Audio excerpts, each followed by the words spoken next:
Hello students. अब जो है वो हम फिज़िक्स का अपना फर्स्ट चैप्टर स्टार्ट करने जा रहे हैं। अभी हम ट्वेल्थ क्लास की फर्स्ट चैप्टर को पढ़ाना स्टार्ट कर रहे हैं। तो अभी तक जो है अभी हमारा स्टार्टिंग पॉइंट है, तो कुछ चीज़ें ज़रूरी हैं जो स्टार्टिंग की हैं वो भी बताना ज़रूरी है। जैसे कि ट्वेल्थ के सिलेबस में 10 यूनिट्स हैं और 10 यूनिट्स में से फर्स्ट यूनिट का नाम जो है वो है इलेक्ट्रोस्टैटिक्स। अब इलेक्ट्रोस्टैटिक्स के अंदर हम क्या पढ़ेंगे, ये मतलब हम चार्ज के बारे में पढ़ेंगे, जो कि चार्ज कैसा होगा, रेस्ट में होगा। अब इसके लिए मैं मार्कर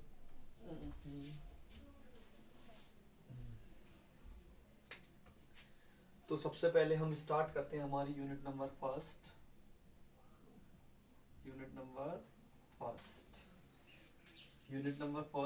और यूनिट नंबर फर्स्ट जो है ना, उसका नाम है इलेक्ट्रोस्टैटिक्स। यूनिट नंबर फर्स्ट का नाम इलेक्ट्रोस्टैटिक्स है, जिसमें 3 चैप्टर्स। किसी बुक में 2 चैप्टर दिए हुए, किसी में 3 चैप्टर दिए हुए। 2 और 3 कैसे हैं वो मैं बताऊंगा। कि आपका इसमें फर्स्ट जो चैप्टर है वो है इलेक्ट्रिक फील्ड एंड चार्ज, ठीक है। और उसके बाद एक दूसरा चैप्टर है जिसे बोलते हैं इलेक्ट्रिक पोटेंशियल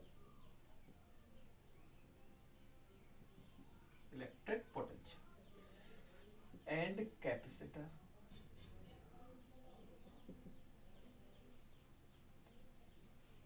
सॉरी, कैपेसिटेंस।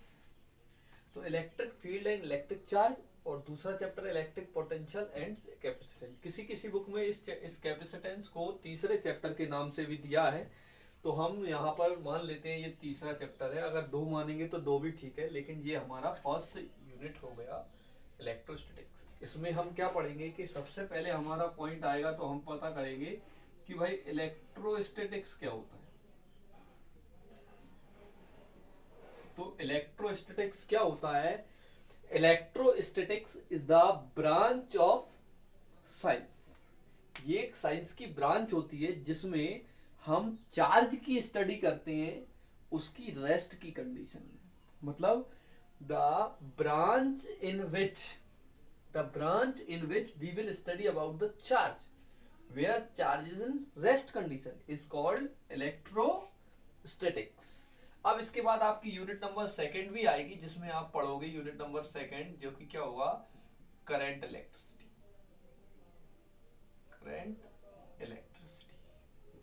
या फिर इसको नाम हम लिख सकते हैं क्या, डायनामिक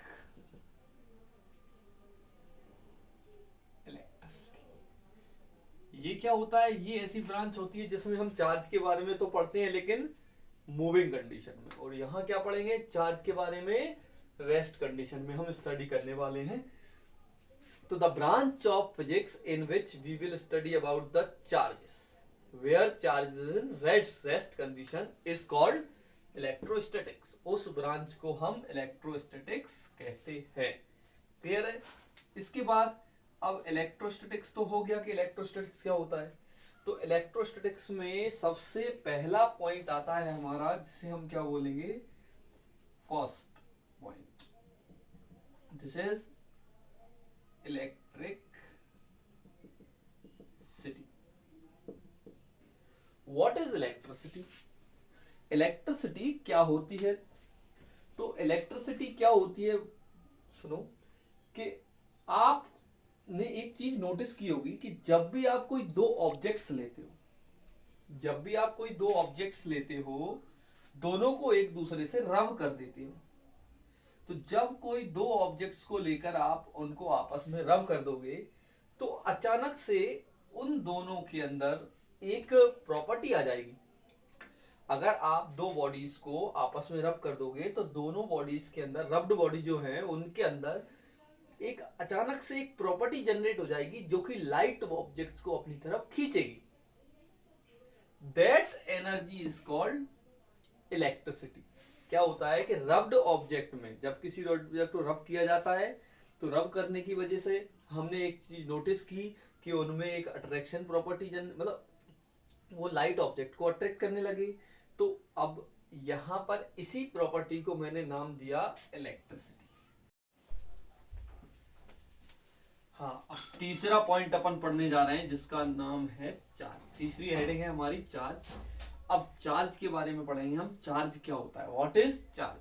तो उसके लिए आपको पता होगा कि जैसे आपने कोई एटम देखा, अब एटम के बारे में तो आपको पता है कि एटम 3 फंडामेंटल पार्टिकल से मिलकर बना होता है। वो क्या है, प्रोटॉन, इलेक्ट्रॉन एंड न्यूट्रॉन। तो अब हम यहां पर देखेंगे कि एटम जो है वो 3 पार्टिकल से मिलकर बना होता है, प्रोटॉन, इलेक्ट्रॉन और न्यूट्रॉन। यहाँ पर प्रोटॉन और इलेक्ट्रॉन को सब जानते हैं, ये फंडामेंटल पार्टिकल्स होते हैं। तो प्रोटॉन और इलेक्ट्रॉन इन दोनों के अंदर की ऐसी प्रॉपर्टी जिसकी वजह से ये दूसरे ऑब्जेक्ट्स पर इलेक्ट्रोस्टैटिक फोर्स लगाते हैं, उस प्रॉपर्टी को चार्ज कहते हैं। तो एक बार और सुनो, क्या होता है कि जैसे ये प्रोटॉन और इलेक्ट्रॉन्स हैं, तो ये जो है ना वो दूसरे ऑब्जेक्ट्स पर क्या करते हैं, एक फोर्स लगाते हैं जिसे हम बोलते हैं इलेक्ट्रोस्टैटिक फोर्स।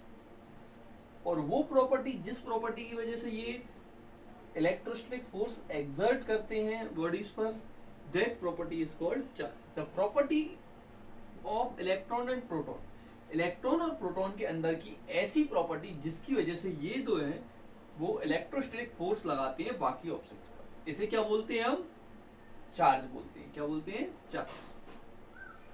अब हमारा आ जाता है क्या, चार्ज। तो आगे समझ में क्या होता है कि the intrinsic property of electron और proton due to which they exert electrostatic force over other bodies is called charge. अब चार्ज की यूनिट आती है क्या, एसआई यूनिट। तो चार्ज की एसआई यूनिट हो जाती है COULOMB, कूलम। कूलम हो जाती है एसआई यूनिट इसकी। डायमेंशन फॉर्मूला निकालना है, क्या निकालना है, डायमेंशन। अब ये है कि डायमेंशन फॉर्मूला चार्ज का क्या होगा। तो चार्ज का डायमेंशन फॉर्मूला निकालना है तो हमें जाना पड़ेगा 10th क्लास में, जहां मैंने फॉर्मूला पढ़ा था करंट का। करंट का फॉर्मूला होता है चार्ज अपॉन टाइम। आपने पढ़ा होगा the rate of flow of charge is called current. तो current equal to charge upon time होता है। अब अगर यहां से हम चार्ज का फॉर्मूला निकालेंगे तो वो हो जाएगा क्या, current into time. Current into time. अब करंट इनटू टाइम तो बोल दिया। अब जब, तो सब लोग जानते हैं ये और ये दोनों कौन सी हैं, फंडामेंटल क्वांटिटीज हैं। जैसे आपने पढ़ा था 7 क्वांटिटीज पढ़ी होंगी, length, mass, time, current, temperature, luminous intensity, quantity of matter जी। तो यहाँ पर उनमें हमने उनके सिंबल भी पढ़े हैं। तो हमें पता है कि करंट को डायमेंशन फॉर्मूला में A से डिनोट करते हैं, टाइम को T से डिनोट करते हैं। लेंथ और मास उसमें है नहीं, तो m0 l0 at, this is the dimension formula of charge. ये हमारा चार्ज का डायमेंशन फॉर्मूला हो गया। ये क्या हो गया, यूनिट हो गई। इसके बाद हम टाइप्स पर आ जाते हैं। तो चार्ज कितने टाइप का होता है, 2 टाइप्स का होता है। पहला है हमारा पॉजिटिव चार्ज और दूसरा है हमारा नेगेटिव चार्ज। चार्ज 2 तरह के होते हैं, एक होता है पॉजिटिव चार्ज और एक होता है नेगेटिव चार्ज। तो जो प्रोटॉन पर चार्ज होता है उसे हम बोलते हैं पॉजिटिव चार्ज, और जो इलेक्ट्रॉन पर चार्ज होता है उसे हम बोलते हैं नेगेटिव चार्ज। इस तरह से हमारा चार्ज का पॉइंट भी कंप्लीट हो जाता है कि चार्ज क्या होता है। अब ये जनरेट कैसे होता है, क्योंकि हमने पढ़ा है कि एटम जो है, रदरफोर्ड ने बताया था हमें कि एटम जो है वो न्यूट्रल होता है, ना उसमें कोई चार्ज होता, एटम न्यूट्रल होता है। मतलब इसमें क्या होता है, जितने प्रोटॉन होते हैं उतने ही इलेक्ट्रॉन भी प्रेजेंट होते हैं। तो जितने इसमें प्रोटॉन होते हैं उतने ही इसमें इलेक्ट्रॉन्स होते हैं, उतने ही इलेक्ट्रॉन। इसी वजह से जितना इसमें चार्ज, इसका चार्ज होता है उतना इसका होता है, और ये न्यूट्रल रहता है। लेकिन अगर किसी एटम में से एक इलेक्ट्रॉन निकल जाए तो उसमें एक क्या हो गया, प्रोटॉन ज्यादा। तो ये चारों को तो कैंसिल कर देंगे, बचा हुआ एक प्रोटॉन रह जाएगा। तो अगर जैसे किसी एटम में से एक इलेक्ट्रॉन निकल जाता है तो उसमें एक प्रोटॉन ज्यादा हो गया, तो इसलिए ये पॉजिटिव चीज चार्ज हो जाएगा। लेकिन अगर इसमें से एक इलेक्ट्रॉन आ जाता है तो इसमें एक इलेक्ट्रॉन ज्यादा हो जाएगा, मतलब नेगेटिवली चार्ज हो जाएगा। इस तरह से ये चार्ज होता है। अब चार्ज की हम थोड़ी सी वो पढ़ लेते हैं हिस्ट्री। तो ये कैसे डिफाइन हुआ, तो ये डिफाइन कैसे हुआ ये देखिए। चार्ज दो तरह का होता है, नेगेटिव और पॉजिटिव, ये तो theory of charge, theory of charge. तो चार्ज की थ्योरी क्या होती है, थ्योरी क्या है? तो चार्ज की थ्योरी क्या है कि अब अगर जैसे आपने देखा कि चार्ज जनरेट कैसे होता है, मतलब अब तो हम वो देखेंगे। तो हमने एक चीज पढ़ी है क्या, कि जब हम किसी एक सब्सटेंस को दूसरे सब्सटेंस से रब करते हैं, तो जब हम एक सब्सटेंस को दूसरे सब्सटेंस से रब करते हैं तो इनमें चार्ज प्रोड्यूस हो जाता है। तो कैसे हो जाता है और होता क्या है चार्ज? क्या होता है कि जैसे जनरल आपने एक सब्सटेंस लिया कॉम, और दूसरा सब्सटेंस क्या ले लिया,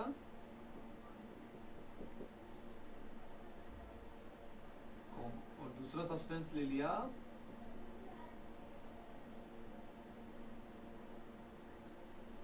क्लोथ। तो अब हमने इसका एक एटम ले रहा है, एटम इसका कॉम्ब का एटम हो गया, ये एक कॉम्ब का एटम हो गया, दूसरा क्लोथ का एटम। जब इन इसका एटम और इसका एटम होंगे, जब हम इन दोनों को रब करेंगे क्लोथ और कॉम्ब को, तो इनके एटम्स आपस में रब होंगे।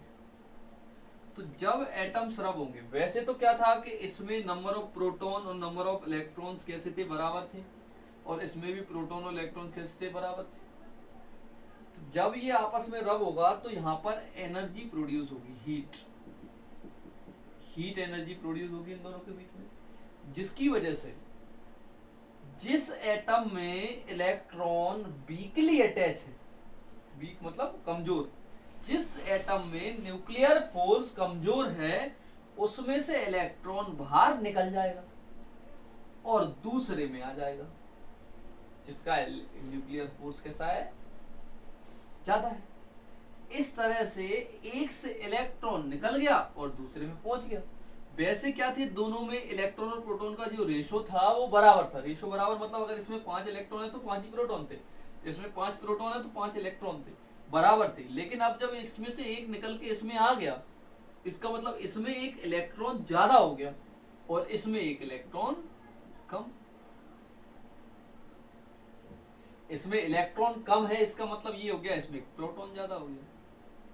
इसका मतलब ये कैसा चार्ज हो जाएगा, प्रोटॉन ज्यादा है मतलब पॉजिटिव चार्ज, एक प्रोटॉन का चार्ज पॉजिटिव इसमें ज्यादा हो गया, इसमें एक इलेक्ट्रॉन का चार्ज ज्यादा हो गया। तो ये नेगेटिवली चार्ज हो गया और ये पॉजिटिवली चार्ज हो गया। इस तरह से चार्ज हो जाते हैं और ये बाद में एक दूसरे को अट्रैक्ट भी करते हैं। अब हम आ जाते हैं कहां पर, नेक्स्ट हमारा थ्योरी ऑफ चार्ज में इतना काफी है। इसके बाद हम आ जाते हैं कहां पर, method of charge, methods of charging. अब मेथड ऑफ चार्जिंग में पहला मेथड हम पढ़ेंगे कंडक्शन। कंडक्शन क्या होता है कि अगर जैसे कोई एक बॉडी है वो पॉजिटिवली चार्ज, मतलब क्या है इसका, इसमें जो है ना प्रोटॉन्स ज्यादा है, और एक और बॉडी जो है वो अनचार्ज है। तो एक बॉडी क्या है, पॉजिटिवली चार्ज है, और एक बॉडी कैसी है, एक बॉडी पॉजिटिवली चार्ज है और एक अनचार्ज है।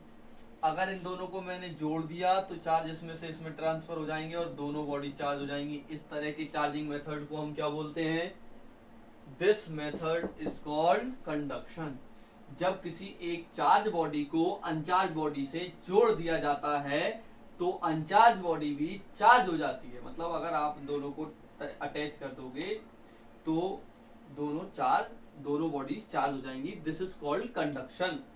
दूसरा होता है इंडक्शन।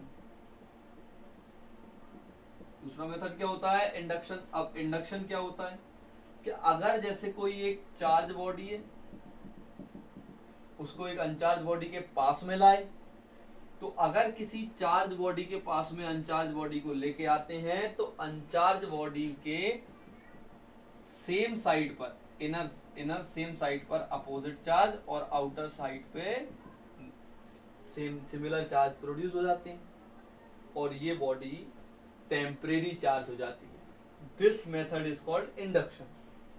कि अगर किसी एक अनचार्ज बॉडी को किसी अनचार्ज बॉडी के पास में लेके आते हैं तो ये जो बॉडी है उसके पास की तरफ नेगेटिवली चार्ज मतलब अपोजिट चार्ज जनरेट हो जाएंगे और दूसरी तरफ सिमिलर चार्ज जनरेट हो जाएंगे।